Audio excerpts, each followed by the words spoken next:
Could you be grieving a loss that you don't even know is a loss?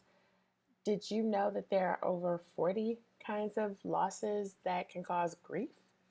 So, I'm Tony from Love Tony V, and this is day 5 of the Life After Loss 30-day storytelling journey where I am sharing my story in hopes that it can help you transcend wherever you are to help you get to where you want to go.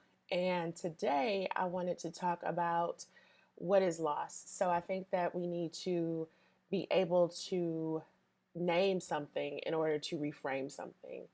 And there are a lot of things that people are grappling with that you may have been struggling with that may be keeping you stuck that you don't even acknowledge as something to look at as a loss or to grieve. And so when I work with people and I tell them that there are like over 40 things, people are like, what are you talking about? How is this possible? But once I kind of explain it, you'll start nodding your head. So of course, we have the very obvious things like death, right? Everybody can agree that losing someone close to you can provoke grief, right?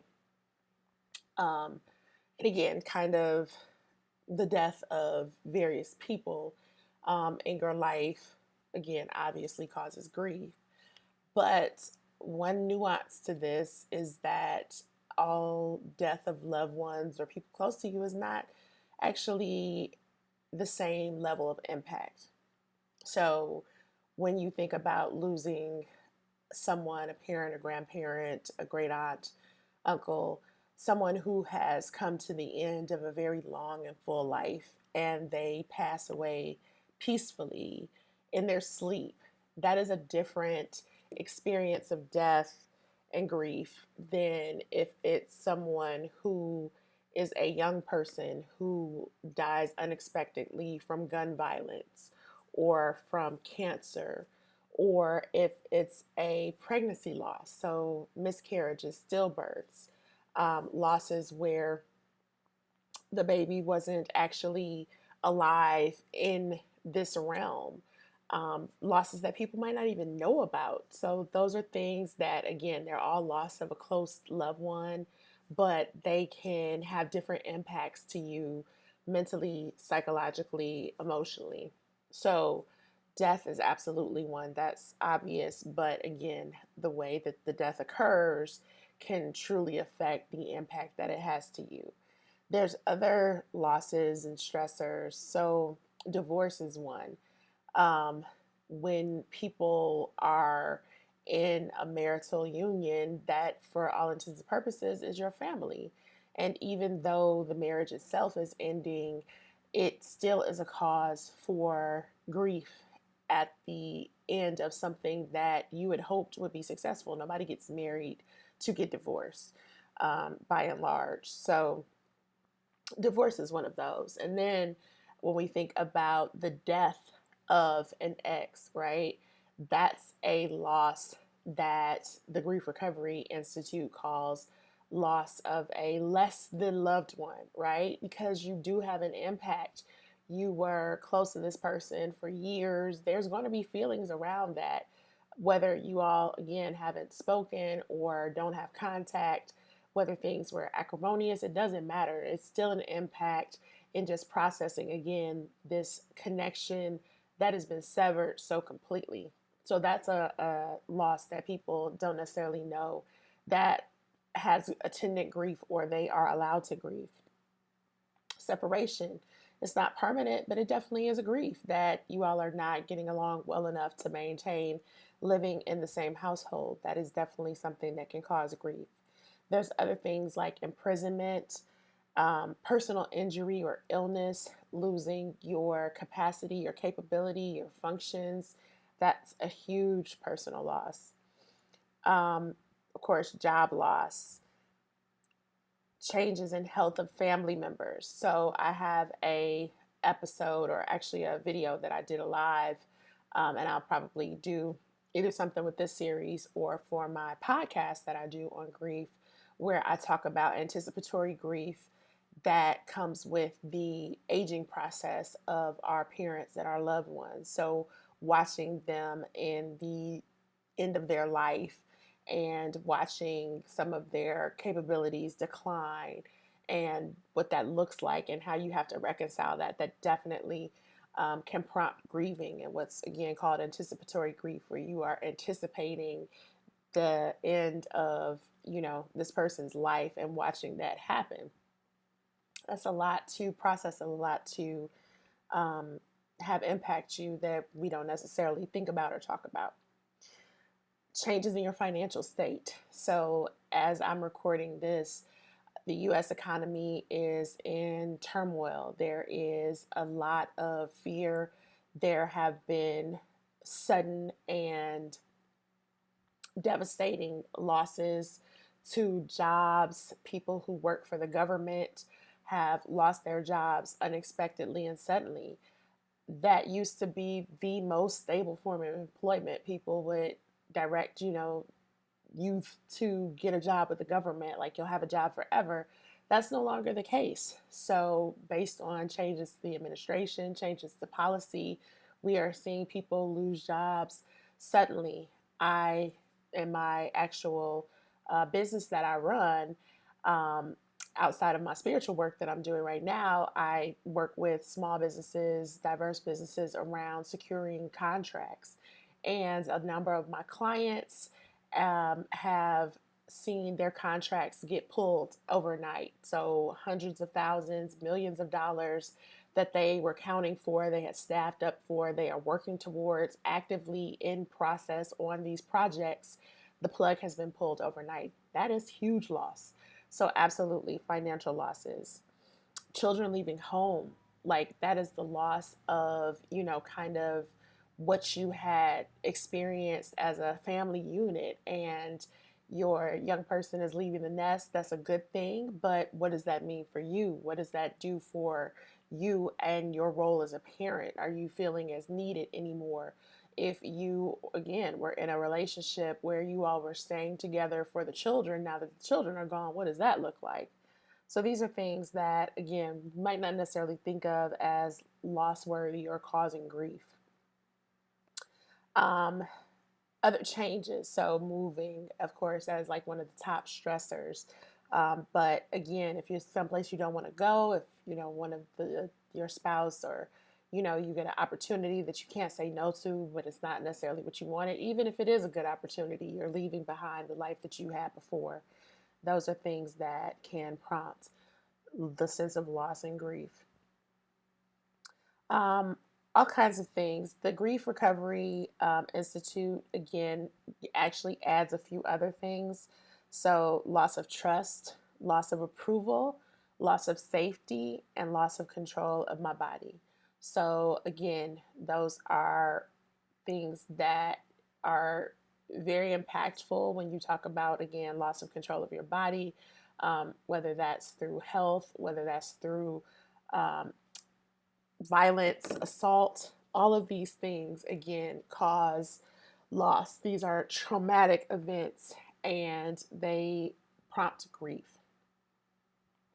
One loss that I talk about that all of us experience is if you were alive within the last 6 years, 5 years, it was the pandemic. So everybody on this earth had a loss of the life that they thought they were going to have.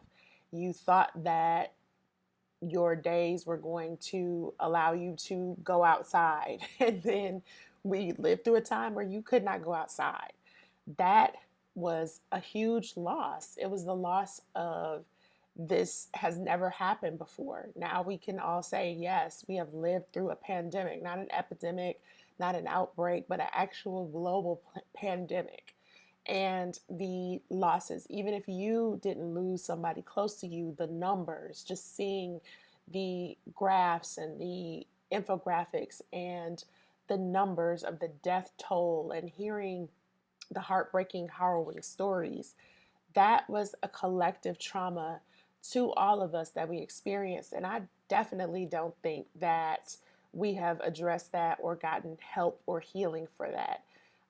For people, again, who did have COVID, people who survived it, people who have long COVID, just again, the loss of the understanding of the way the world works and health and all of the confusion and fear and anger when I think about the people in school, the people who were in high school, juniors, seniors, and kind of all of the traditional activities that accompany the time of, graduation, proms, um, again, kind of those activities, graduations where people, we were doing the drive-bys or people weren't able to have graduations.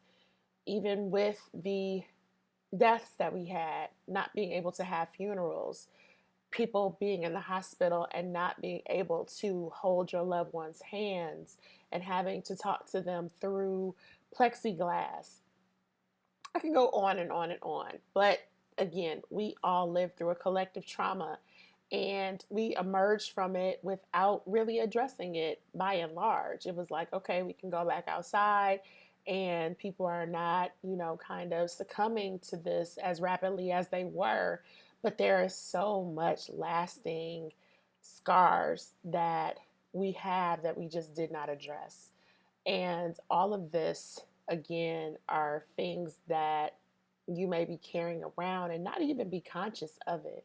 I told my story on day one about losing my son and immediately going, like, what's next? What do I need to do now?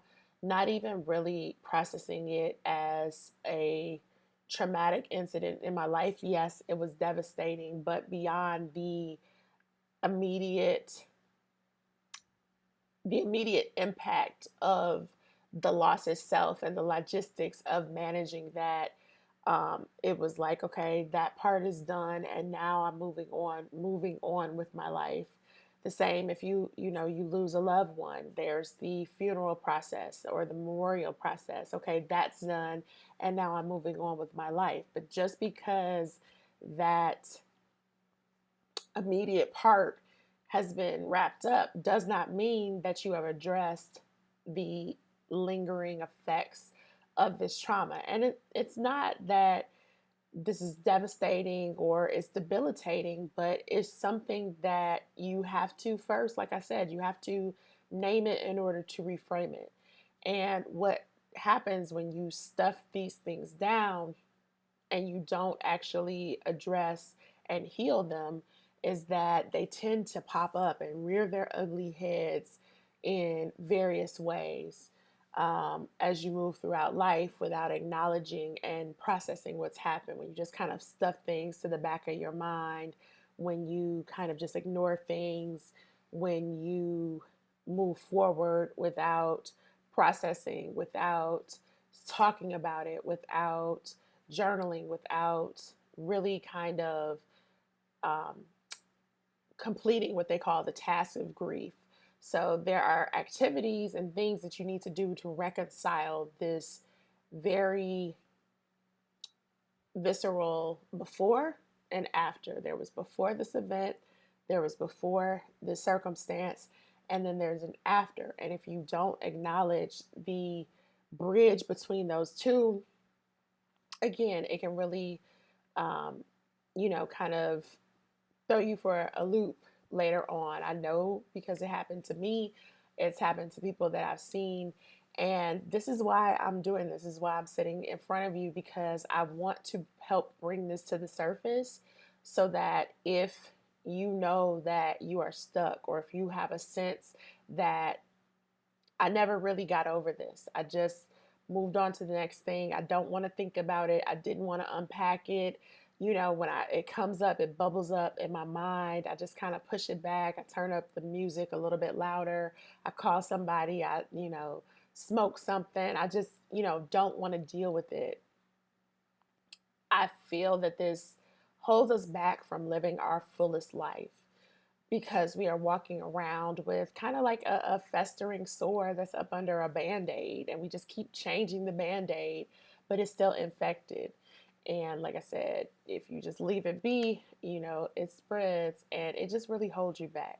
So again, this is a kind of brief message, but I wanted to kind of bring to the surface. I've been referring to loss, but what does that actually mean? What are some of the things that I'm referring to? Who am I actually talking to? I'm speaking to anyone who sees himself in that brief list that I shared. If it gets your wheels turning about some of the things that have happened to you, and whether, you know what, that might have been a traumatic situation. I that actually did affect me, but at the time I, tried to act like it didn't. But now that I'm kind of thinking about it, or now that I'm in a better place, I'm in a stronger place emotionally and psychologically, I can kind of unpack this, and I really want to be done with this. I really want to process this so that I can move forward lighter and more unburdened. So that is my purpose in kind of sharing some of those things. This is a Friday. We are moving into the weekend, and I'm going to lighten things up because this has been a little bit of a heavy week. We've really been going deep. But in the next couple days, I'm actually going to share with you some of the things that have brought me joy. So, some of the things that I use for balance and that lift my spirits and that keep me in a high vibration as I move through life. Again, there's ups and downs to all of it, but I have to ensure that I have things that bring joy to me, and I want you to have those things as well. So this weekend, I'm going to be kind of taking you behind the scenes. We're going to do some little field trips so I can kind of show you what this looks like in practice. And hopefully, again, it gives you some ideas to possibly incorporate into your life after loss. So I hope this has been helpful to you as always. I'd love to know, do you identify with any of the things that I mentioned, or are there some other things that you're like, you didn't talk about this. This is a loss that we don't talk about. But I encourage you to subscribe to the channel to get notified about when these videos drop so that I can continue to support you in your journey. Bye.